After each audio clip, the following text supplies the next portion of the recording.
So we're going to start today going through the hand Taiyin sinew channel. So we'll start with the tip of the thumb. So we're going to go piece by piece. The full explanation of the line by line translation is in a different video, but for this one, we're just going to start with the thumb and see what aspects of the channel we can tangibly sense in our bodies.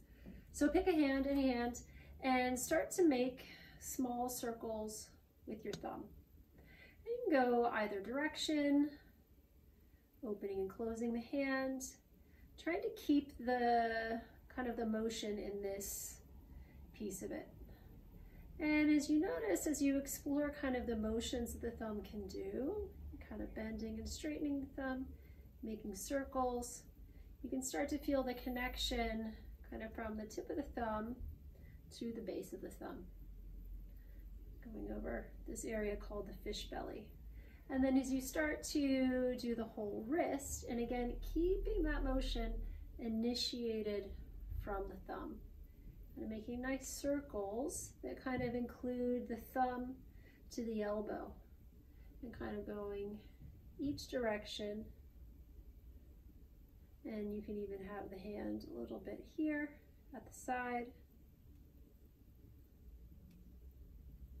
I don't know, like it's boring doing one. I can do both. But with your attention, I want you to feel where the connection goes from the thumb to the elbow. And typically you'll feel it more on the extension. So as I reach my thumb away, I can start to feel this line of connection to the inner aspect of the elbow. So again, kind of noticing circles. And again, if you kind of, almost as if you were stirring a pot of soup or something with your thumbs, that type of motion. So the thumb is kind of down around, and you'll kind of feel, ooh, as I get to this nice lengthening, you'll start to feel this line of fascial connection from the thumb to the inner elbows. And now if we let the motion include the whole arm, coming up into the shoulders, so making a little bit bigger, but again, initiating that movement from the thumbs and starting to feel, kind of stay with the circles now, going each direction, feeling what fascia chain connection you can sense from the thumb up into the arm. And you can make bigger circles. Again, I start moving from the thumb, and I have to kind of articulate the wrist a little bit to keep the thumb kind of steering and driving the bus. And starting to feel, especially as we get maybe somewhere over here, this connection from the thumb as it comes up the inner aspect of the bicep and up under the pec into the armpit. And so we can do these kind of butterfly motions where we'll lead with the thumb till it comes, we don't really want to cross midline, so if we keep the hands somewhat each in their own half, and then bring the arms back and then front. And we can even bring them more out in line with the shoulders, and kind of noticing where those fascia connections go.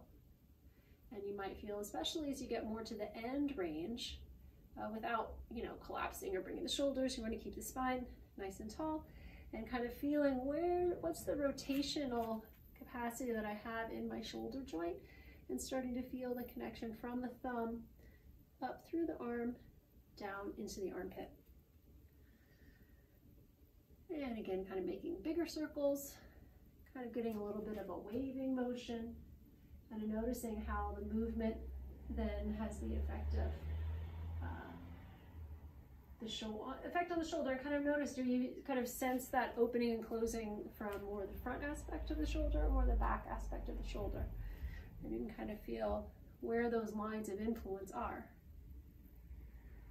And kind of keeping that moving. And you can kind of feel like what happens if you lead with the thumb more to an end range and rotate and bring it back. Can't really go that much further than this. Like I can, but it starts to really jam in the shoulder.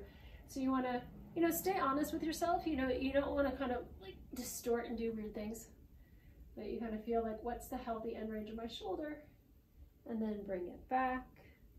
And maybe you gotta rotate around and feeling how these bigger motions, maybe even kind of going, exploring different angles, so it doesn't have to be super structured, but you can kind of feel, you know, initially with a straight arm. You can even go a little bit in the back, and then you can try bending your elbow and seeing what motions you can do, keeping the thumb as the main initiator of the movement. And trying to track, you know, what's going on from the thumb to the wrist, the thumb to the elbow, the thumb to the armpit. And then even inside, like, can you even get a sense of, you can kind of feel a little bit as you bring the arms more into the end range, feeling how you can get a sense of inside where the channel goes to the inner aspect of the ribs.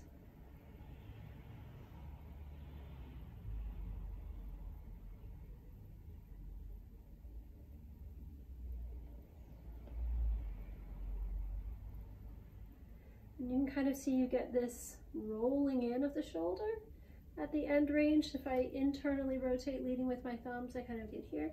And then the end range, when I go with my shoulders back, initiating with my thumb, it's here.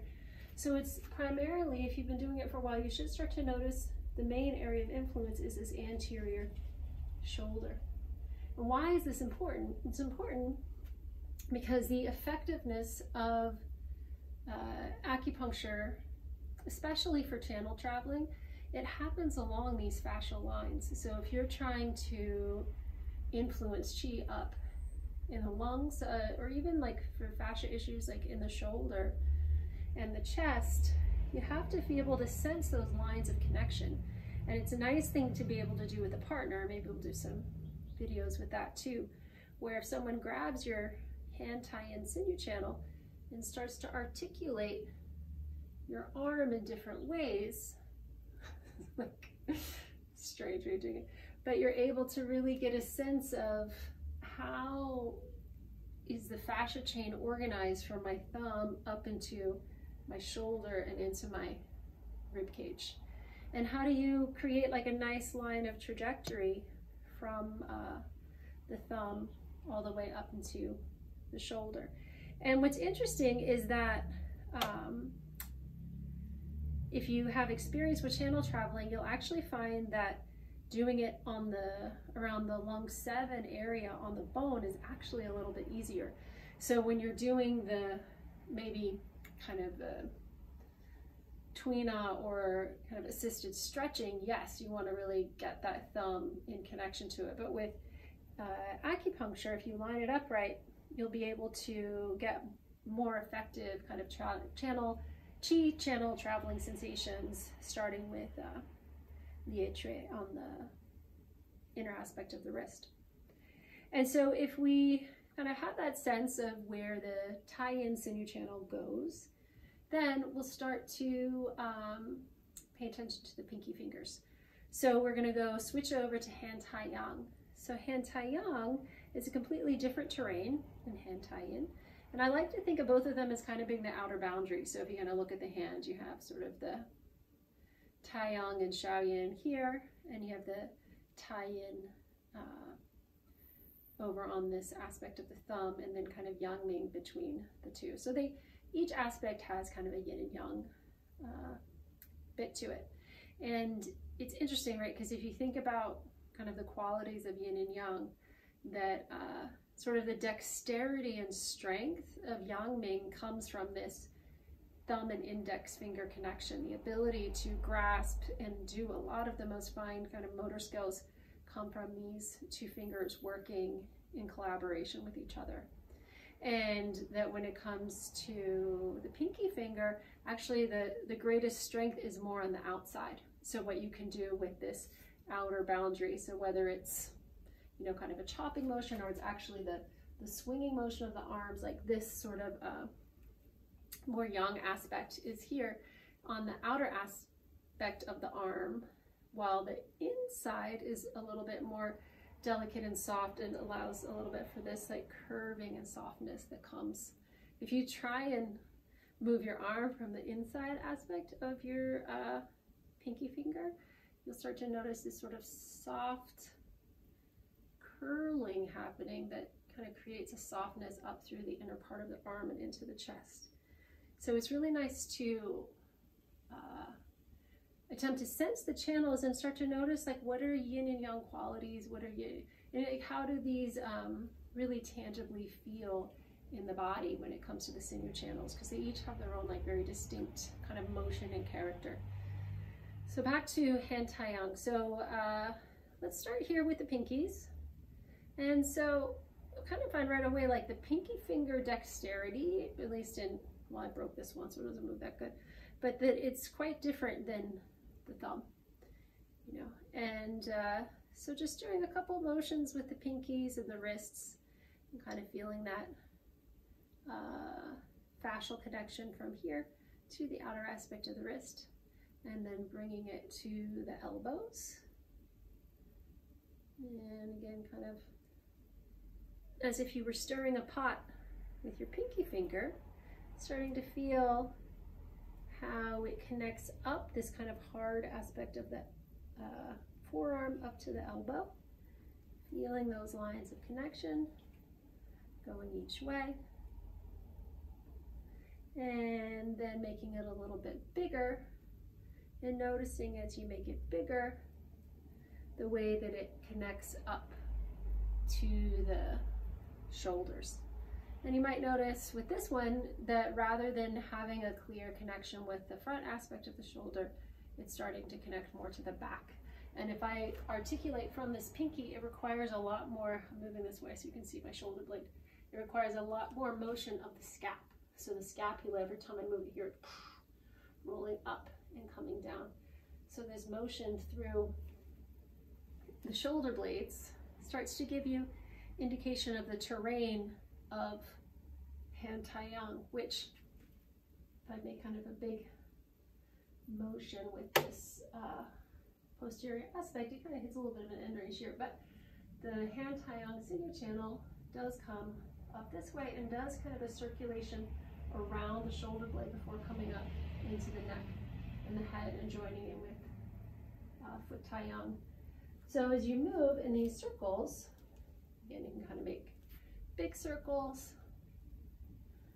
They kind of come up and out and down. So you kind of think, it's not so easy to bring them back here, but you kind of get here, but you can get this almost kind of flying motion with arms and back. And then kind of going the other way, you get this motion with the shoulder blade, scapula opening up. So you become much more aware of the fascia kind of articulating and moving through the back of the body. You might start to feel kind of a warming sensation, and as the kind of the muscles and fascial structures along the back line start to move more.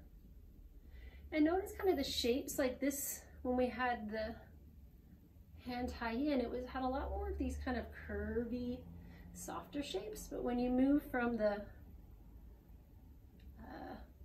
hand Taiyang aspect, they're a little harder to make curvy because it's a little more of a choppy motion, and you can kind of feel if I kind of move them around in different ways. And again, explore different ways you can bend the elbows, try different one and then the other one. You can also move around. I'm trying to stay in one spot so I can be in frame with these different things, but start to notice if you can feel the back of the body and even the neck. So as you start to move, you can even do both ways, up and down, up and down.